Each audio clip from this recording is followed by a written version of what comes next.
Bab 100. Setelah keduanya berhasil naik ke daratan, Alayanzong berbisik sebentar memberi arahan. Ia mengikat salah satu ujung tali tebal di pinggang Anya Xiaoer, sementara ujung lainnya diikatkan pada tali tipis yang terpasang di tampah bundar. Kemudian, ia menyelipkan batu panjang di bagian belakang pinggangnya, dengan kedua tangan memeluk sudut tembok, ia mulai memanjat ke atas tembok kota. Setelah mencapai puncak, seperti biasa, ia mengamati sekeliling untuk memastikan tidak ada prajurit patroli. Setelah memastikan keadaan aman, ia melompati tembok dan masuk ke dalam kota. Kemudian, ia melepas batu panjang dari pinggangnya dan mulai menarik tampah bundar ke atas menggunakan tali. Setelah tampah berhasil diangkat, ia melepaskan ikatan tali tebal, lalu menggoyangkan tali sebagai isyarat bagi Anya Xiaoer untuk bersiap. Anta Xiaoer segera menggenggam tali erat-erat. Alayanzong lalu menggunakan kedua tangannya secara bergantian untuk menariknya ke atas. Sementara itu, Anlak Xiaoer menjejakkan kakinya pada dinding tembok, mengikuti tarikan dari Alayanzong.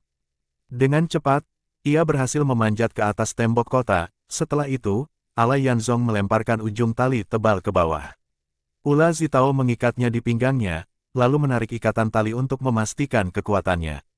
Setelah merasa cukup kokoh, Alayanzong pun mulai menariknya ke atas. Begitu semua berhasil naik, mereka segera membereskan tali. Anya Xiaoer menyampirkan tali tebal di bahunya, sementara Alayanzong menggendong tampah bundar. Setelah semuanya siap, mereka bertiga bergerak menuju tangga, namun, sebelum mereka sampai di tangga, cahaya lentera tiba berkelebat di sudut tenggara tembok kota, diikuti suara langkah kaki yang teratur. Alayanzong segera menyadari bahwa itu adalah pasukan patroli. Mereka pun mempercepat langkahnya. Saat mereka menuruni tangga, pasukan patroli sudah berbelok ke arah mereka. Beruntung, jaraknya masih cukup jauh, dan bagian tempat mereka berada cukup gelap, sehingga mereka tidak terlihat. Jika mereka lebih lambat sedikit saja, kemungkinan besar mereka akan ketahuan. Setelah merasa lega karena berhasil menghindari patroli, mereka tidak berhenti lagi. Alayanzong memimpin mereka berjalan di tempat-tempat yang minim cahaya, dengan hati menghindari prajurit patroli yang berkeliling di jalanan kota. Tak butuh waktu lama, akhirnya mereka tiba di depan rumah Andi Singer. Singer sudah membiarkan pintu sedikit terbuka untuk mereka. Alayanzong dengan perlahan mendorong pintu, dan begitu terbuka, mereka bertiga segera menyelinap masuk ke dalam halaman. Setelah itu, mereka menutup pintu dan menguncinya rapat. Melihat mereka bertiga berhasil masuk ke dalam kota dengan selamat, Andi Singer dan Mo Sengqiwan merasa sangat gembira. Namun, melihat keadaan mereka yang lelah dan penuh debu, Andi Singer tidak bisa menahan diri untuk menghela napas panjang. Langsung teringat pada penderitaan yang ia alami ketika dulu melarikan diri sebagai pengungsi. Hatinya semakin dipenuhi rasa iba terhadap Ula Zitao. Setelah merapikan kembali tampah dan tali, Andi Singer langsung membawa sebaskom air hangat, meminta mereka untuk mencuci tangan dan wajah agar merasa lebih segar. Setelah itu, ia mengajak mereka bertiga ke paviliun samping untuk makan malam. Ternyata, setelah Alayanzong pergi, Mo Sengqiwan segera meminta Andi Singer untuk menyiapkan makanan. Meskipun Alayanzong sempat mengatakan bahwa mereka bertiga sudah makan malam, Mo Sengqiwan tahu bahwa setelah berhari-hari hidup di luar, mereka pasti tidak makan dengan cukup ataupun dengan baik. Maka, ia ingin memanfaatkan kesempatan ini agar mereka bisa makan dengan kenyang. Dengan penuh keramahan dan dorongan dari Mo Sengqiwan dan istrinya, akhirnya ketiganya kembali makan, menikmati semangkuk bubur, encer dan beberapa hidangan sayur. Mereka semua merasa sangat bersyukur. Setelah makan, Andi Singer mengantar mereka bertiga ke dua kamar di sisi timur bangunan utama, memperlihatkan tempat yang telah disiapkan untuk mereka. Ula Zitao menempati kamar timur, sementara Alayanzong dan Anya Xiaoer berbagi kamar di sebelahnya. Tempat tidur sudah disiapkan dengan rapi, lengkap dengan selimut yang bersih dan wangi dengan aroma lembut dari dupa. Sudah lama mereka tidak merasakan kehangatan tempat tinggal seperti ini. Meskipun sebelumnya pernah tinggal di rumah Hallyu, namun tempat itu masih terasa sederhana dan kurang nyaman dibandingkan rumah ini. Mata Alayanzong tampak sedikit basah. Ketika ia menoleh ke arah Ula Zitao, terlihat dua garis air mata mengalir di pipinya. Sementara itu, Anya Xiaoer tidak bisa menahan diri dan mulai menangis terseduh-seduh. Namun, air mata ini bukanlah tangisan kesedihan, melainkan rasa haru yang mendalam. Tak hanya itu, Andi Singer juga sudah menyiapkan air panas agar mereka bisa mandi dan membersihkan diri dari debu dan kotoran yang menempel selama perjalanan panjang mereka. Ala Yanzong bahkan tak bisa lagi mengucapkan terima kasih, karena air matanya terus mengalir tanpa ia sadari. Setelah mandi, mereka merasa tubuhnya lebih segar, seolah-olah terlahir kembali. Ula Zitao, yang sangat gembira, tidak langsung beristirahat. Ia mengumpulkan pakaian mereka bertiga dan mulai mencucinya menggunakan air hangat yang masih tersedia. Sementara itu, Ala Yanzong teringat pada luka di lengan Ula Zitao. Meskipun Ula Zitao mengatakan bahwa itu bukan masalah besar, namun Ala Yanzong tetap bersikeras untuk memeriksanya. Kemudian Ula Zitao melepas lengan kiri pakaiannya, memperlihatkan kulit lengannya yang putih mulus di hadapan Ala Yanzong. Seketika, pikirannya menjadi kosong, dan dadanya bergejolak aneh. Selama ini, meskipun sudah lama bergaul dengan Ula Zitao, ia belum pernah benar-benar memperhatikan lengannya yang terbuka. Saat mereka masih kecil, ia sering melihat lengan kecil Ula Zitao bergerak lincah, tetapi saat itu ia tidak merasakan apa-apa. Namun, hari ini, entah kenapa, ketika tangannya menyentuh lengan Ula Zitao, jari-jarinya pun sedikit gemetar. Dengan cepat, ia berusaha mengendalikan pikirannya dan kembali fokus. Ia memeriksa luka di lengan Ula Zitao, yang ternyata sudah mulai mengering dan membentuk keropeng. Jika tidak tergesek atau terkelupas, maka luka itu akan sembuh dalam beberapa hari. Kemudian Ala Yanzong mengambil sehelai kain putih bersih dan membalut kembali luka Ula Zitao. Setelah itu, ia mengingatkannya untuk berhati-hati agar luka itu tidak terbuka lagi, lalu beralih memeriksa Anja Xiaoer. Ternyata lengan kiri Anya Xiaoer tidak mengalami cedera serius. Ala Yanzong hanya memperbaiki papan penyangga di lengannya dan mengingatkannya untuk tidak menggunakan terlalu banyak tenaga dalam beberapa hari ke depan agar tulangnya tidak tergeser lagi. Setelah memberikan nasihat, Ala Yanzong menyuruhnya untuk segera beristirahat agar pemulihannya berjalan lebih cepat. Kemudian Ala Yanzong pergi ke ruang tengah dan mulai berbincang santai dengan Andi Singer dan Mo Sengqiwan. Dari Mo Sengqiwan, ia memperoleh banyak informasi tentang sejarah ibu kota kerajaan, adat istiadat masyarakat, serta situasi politik pemerintahan saat ini. Namun, Mo Sengqiwan hanyalah rakyat biasa. Apa yang ia ketahui tentang kehidupan di istana hanyalah informasi umum yang sudah diketahui banyak orang.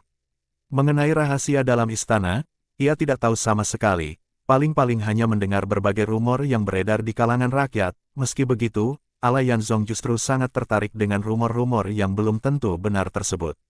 Meskipun ada beberapa hal yang membuatnya merasa tidak nyaman, ia tetap merasa harus memberi perhatian lebih. Sebab, isi rumor itu ternyata sangat mirip dengan apa yang pernah dikatakan Mo Sufuyun sebelumnya. Dikatakan bahwa meskipun raja saat ini terkadang menunjukkan kebijakan yang seolah berpihak kepada rakyat, namun semua itu hanyalah cara untuk mempertahankan kekuasaannya dan mengikat hati rakyat. Sesungguhnya, ia terkenal kejam dan bertindak sesuka hati. Ia sama sekali tidak mau mendengar nasihat para pejabatnya. Siapapun yang berani menentangnya akan disiksa atau bahkan disingkirkan. Di dalam istana, tak ada satupun pejabat yang berani membantah perintahnya. Ia telah menjadi seorang penguasa yang benar-benar kesepian dan tak tersentuh. Bahkan, ada desas-desus yang mengatakan bahwa ketika raja sebelumnya hampir berhasil menyatukan seluruh negeri, raja saat ini telah merencanakan pembunuhan terhadap kakak kandungnya agar kelak ia bisa mewarisi tahta. Namun, raja tua masih sehat dan hidup cukup lama. Anehnya, beberapa tahun kemudian, ia tiba-tiba jatuh sakit. Dalam hitungan hari, penyakitnya semakin parah, hingga dalam waktu kurang dari 2 minggu, raja tua wafat, sang raja baru pun naik tahta dengan sah. Namun, beredar rumor bahwa ia sebenarnya tidak sabar menunggu dan telah membunuh ayahnya sendiri. Tentu saja, itu semua hanya gosip rakyat, tanpa bukti nyata. Dan meskipun ada bukti yang bisa menguatkan tuduhan itu, siapa yang berani menuduh raja secara langsung? Bahkan jika kejahatan itu terbukti, siapa yang bisa menjatuhkan vonis terhadapnya? Mo Sengqiwan lalu menambahkan bahwa bagi rakyat biasa, siapapun yang menjadi raja sebenarnya tidak terlalu penting. Yang mereka harapkan hanyalah kebijakan yang bisa menjamin kehidupan yang aman dan sejahtera. Namun, pada saat itu, Ala Yanzong sudah tidak lagi fokus pada percakapan tersebut. Pikirannya penuh dengan berbagai pertanyaan yang terus berkecamuk. Ia mulai memikirkan kembali tentang asal-usulnya, orang tua yang belum pernah ia temui, serta siapa yang sebenarnya merupakan keluarganya dan siapa yang menjadi musuhnya. Jika ia benar-benar memiliki hubungan dengan keluarga kerajaan, lalu kemana ia harus melangkah? Hatinya semakin gelisah. Akhirnya dia berpamitan dengan alasan kelelahan dan kembali ke kamarnya untuk beristirahat, namun, begitu ia berbaring di atas tempat tidur, pikirannya terus berputar. Ia tidak bisa memejamkan mata, di sampingnya, Anja Xiaoer sudah terlelap dan tertidur nyenyak. Ala Yanzong perlahan bangun dari tempat tidurnya. Ia mengambil pedang pendek dan beberapa pisau lempar, lalu menutupi wajahnya dengan kain hitam sebelum keluar dari kamar dengan diam, malam ini, dia akan menyelinap ke dalam istana kerajaan. Bab 101.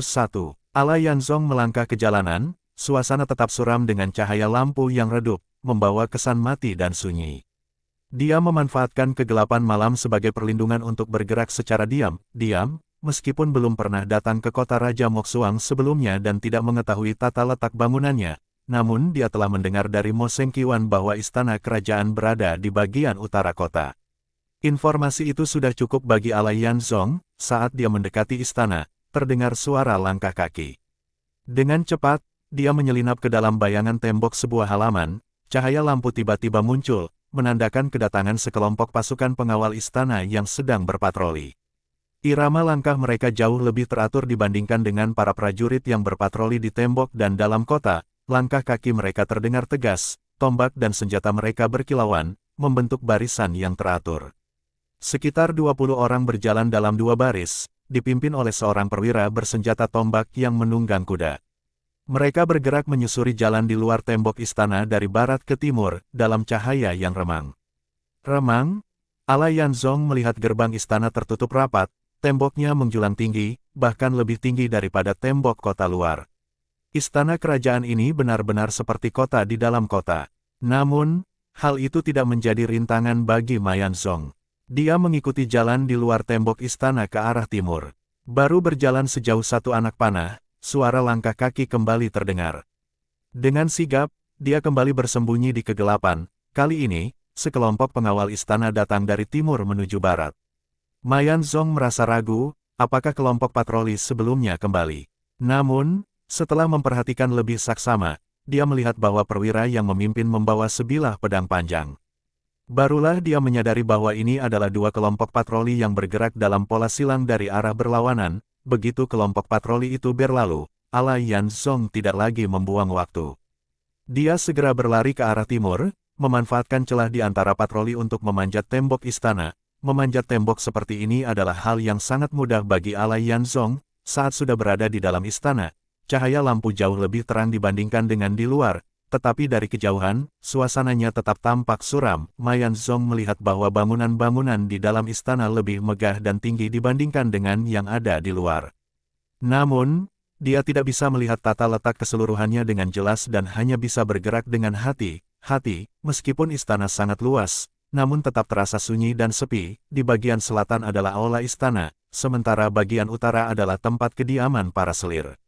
Ala Yanzong tentu saja tidak akan mencari raja di aula istana, maka dia segera bergerak ke utara. Di dalam istana, tidak ada prajurit yang berpatroli, tetapi kemungkinan besar akan ada Dayang dan Kasim yang berkeliaran.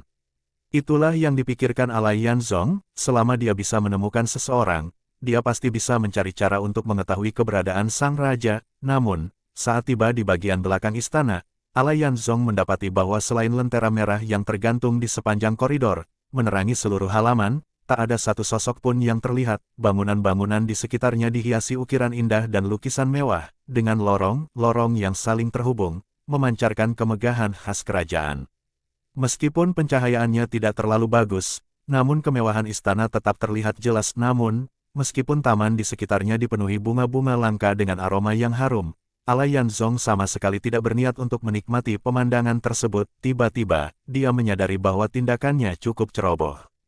Dalam keadaan emosional, dia nekat menerobos masuk ke istana tanpa memiliki pengetahuan apapun tentang tempat ini. Pada saat seperti ini, bukan hanya raja, bahkan para pelayan pun seharusnya sudah tidur. Di saat itulah, dia mendengar suara percakapan. Dengan sigap, dia bersembunyi di balik sebuah batu karang buatan dan mengintip dengan diam. Tampak dua orang berjalan mendekat. Salah satunya membawa lentera, sementara yang lain menenteng nampan teh. Mereka mengenakan jubah ungu khas pelayan istana, dengan topi kecil dari kain hitam di kepala. Sambil berjalan di sepanjang jalan setapak di taman, mereka berbicara dengan suara pelan, pembicaraan mereka menarik perhatian ala Yanzong. Sudah larut malam, tapi permaisuri ketiga tetap ingin minum teh Bilwocun. Menurutmu, apakah dia masih bisa tidur setelahnya?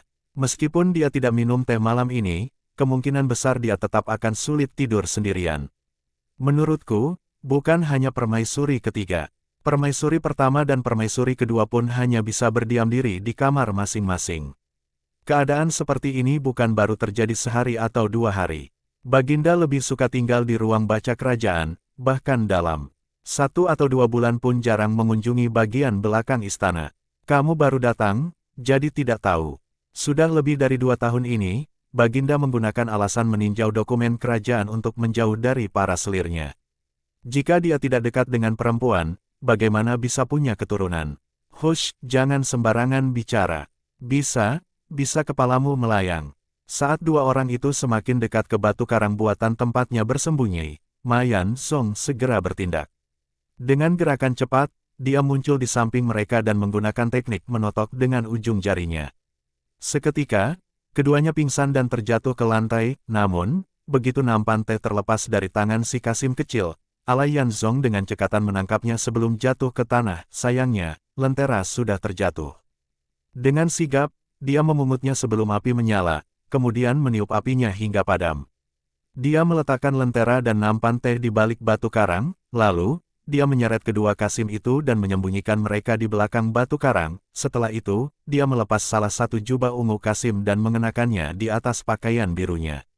Dia juga mengambil topi hitam kecil mereka untuk menutupi rambut hitam ikalnya, lalu menyimpan cadarnya di balik pakaian, dengan nampan teh di tangan. Ala Yanzong melangkah menuju aula depan.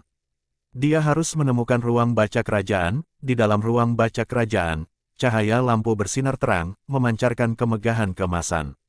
Beberapa patung bangau perunggu mengeluarkan kepulan asap tipis, memenuhi ruangan luas itu dengan kabut harum yang menenangkan, membuat siapapun yang menghirupnya merasa segar dan nyaman. Raja Mo Wujiang duduk di atas singgasana naga, membungkuk di meja panjang berukir naga, dengan tekun meninjau tumpukan dokumen resmi yang menjulang setinggi hampir 1 hasta. Seorang Kasim kecil berjalan mendekat, namun Raja Mo Wujiang tidak mengangkat kepalanya. Ia tetap sibuk menandai dokumen dengan teliti, hanya mengucapkan satu kalimat, "Aku tidak memanggil siapapun. Tidak boleh ada yang mengganggu. Apakah kamu sudah lupa aturan?" Kasim kecil itu menjawab, "Paduka, hamba datang membawakan teh untuk Anda." Barulah Mo Wujiang mengangkat kepalanya dan melirik sekilas. Ia melihat Kasim itu berdiri di samping meja dengan kepala tertunduk, membawa nampan teh dengan sikap hormat. "Letakkan di meja, lalu pergi." Mo Wujiang berkata tanpa menghentikan goresan penanya. Kasim itu sebenarnya bukan Kasim sungguhan, melainkan Ma Yanzong. Ia melangkah maju, meletakkan nampan di meja, menuangkan teh ke dalam cangkir, lalu mundur ke samping. Dengan seksama, ala Yanzong menatap Mo Wujiang. Sang raja tidak mengenakan mahkota, hanya mengikat rambutnya dalam sanggul. Beberapa helai uban terlihat di kepalanya.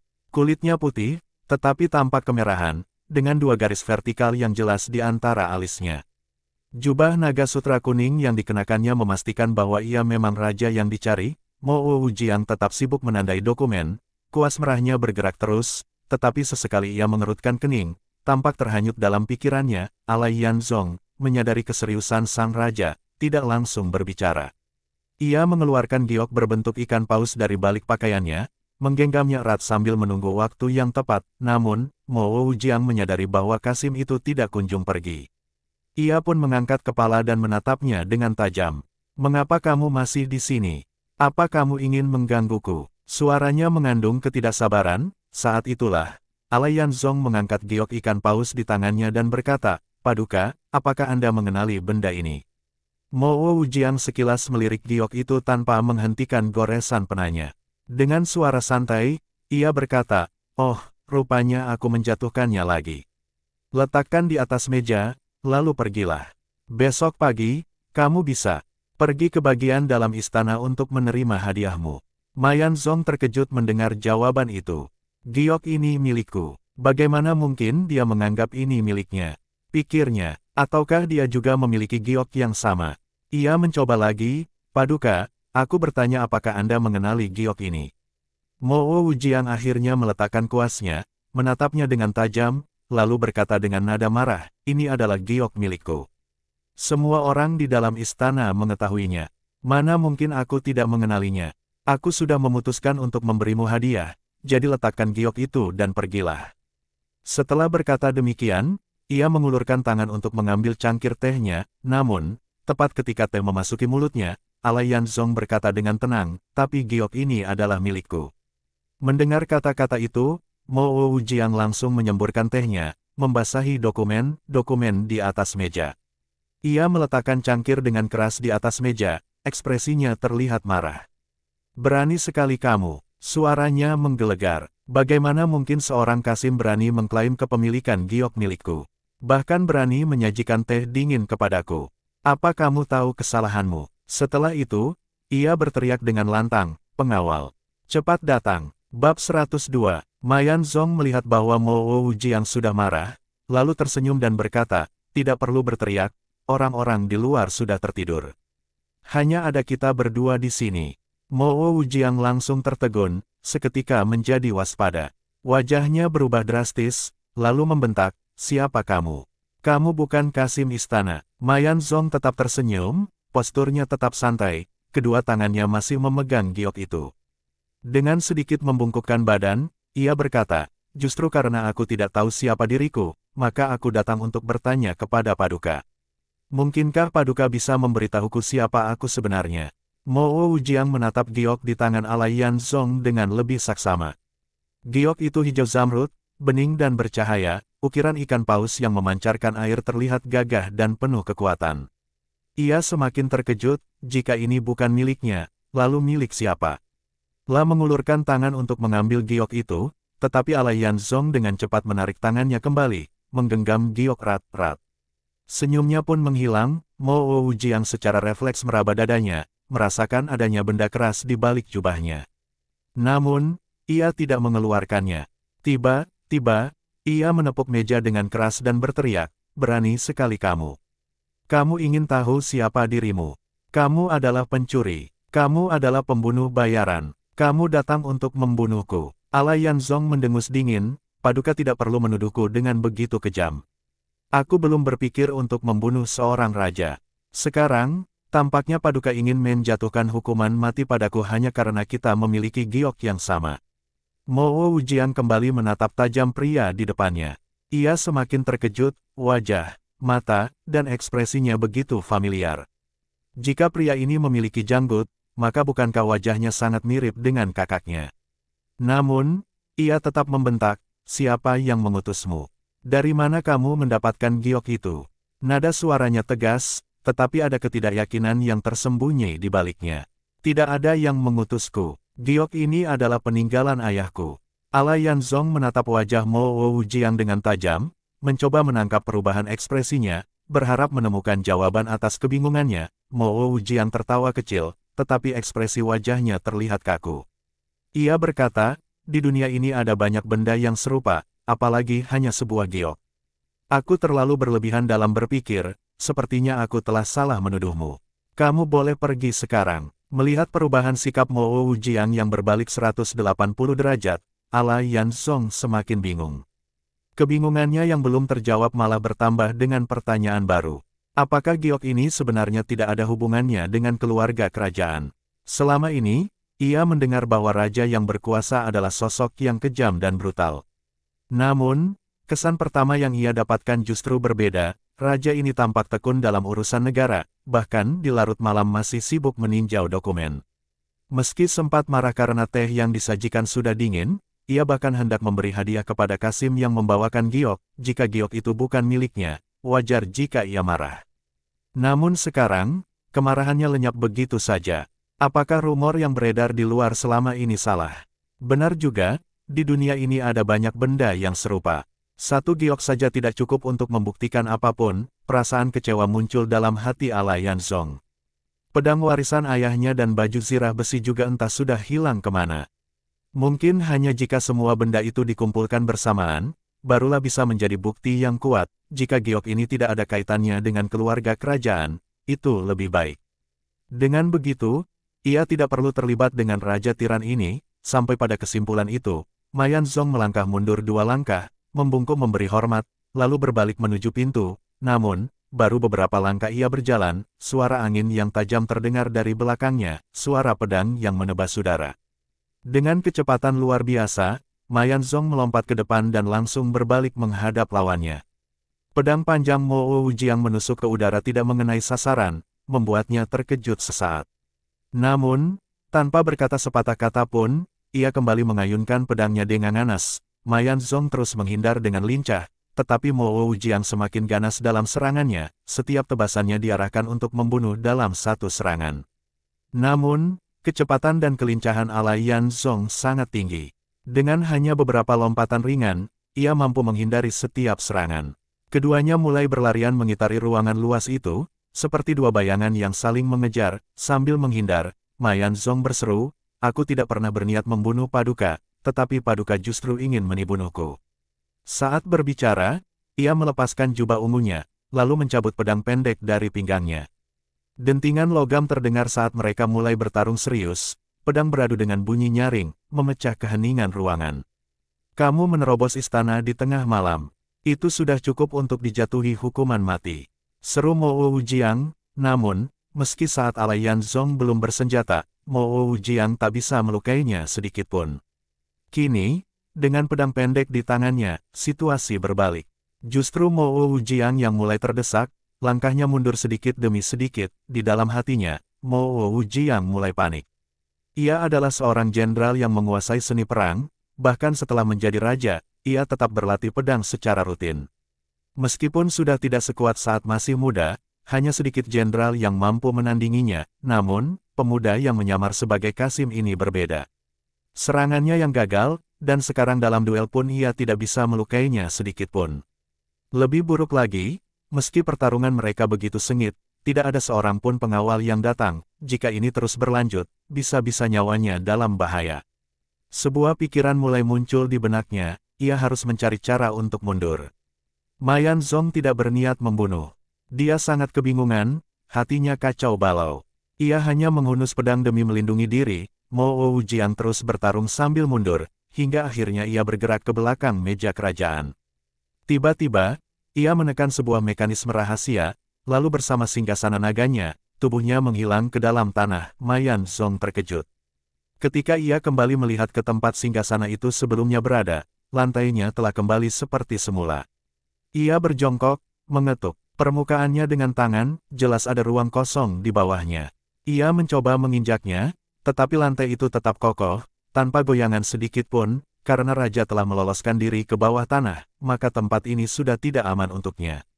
Dengan cepat, Ma Yanzong melepaskan topi Kasimnya, lalu mengenakan kembali cadarnya.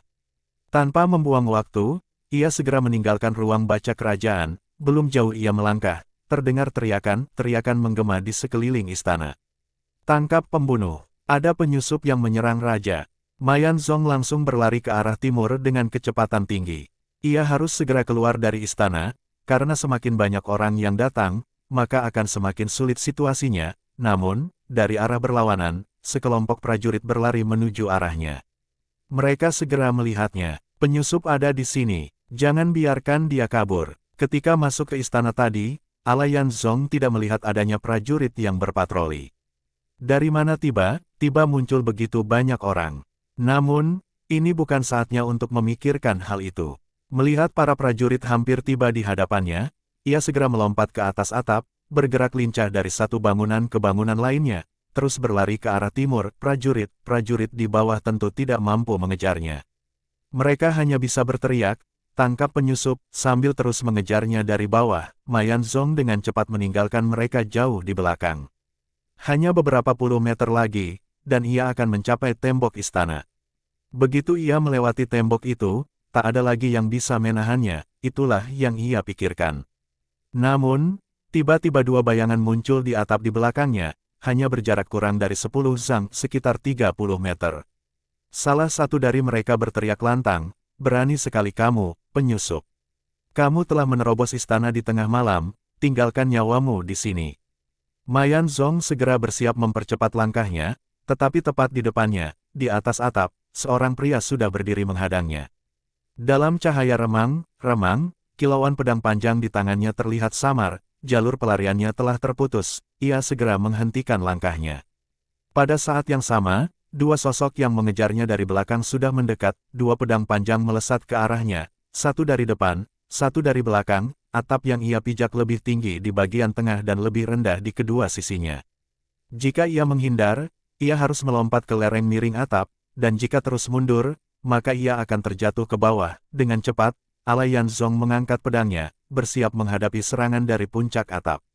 Meskipun kedua lawannya memiliki pedang yang lebih panjang, namun mereka menghadapi kendala yang sama dengan Alai Yanzong, berada di puncak atap dengan ruang gerak yang terbatas. Jika mereka mencoba menghindar, keunggulan pedang panjang mereka akan hilang, dan keseimbangan mereka bisa terganggu, meskipun berdua, namun mereka hanya bisa menyerang secara bergantian, satu serangan diikuti serangan lainnya. Ini membuat Alai Yanzong seolah-olah hanya menghadapi satu lawan dalam satu waktu, seorang ahli bisa menilai kemampuan lawan hanya dengan satu gerakan. Ma Yanzong segera menyadari bahwa kedua lawannya memiliki keahlian pedang yang setara. Untuk menangkis setiap serangan mereka, ia harus sangat berhati-hati dan tidak boleh lengah. Pertarungan pun menemui jalan buntu. Alai Yanzong sulit untuk menang, tetapi ia juga tidak bisa melepaskan diri dengan mudah. Situasi ini sangat tidak menguntungkan baginya, terutama karena masih ada satu lawan lain di depan yang belum bergerak.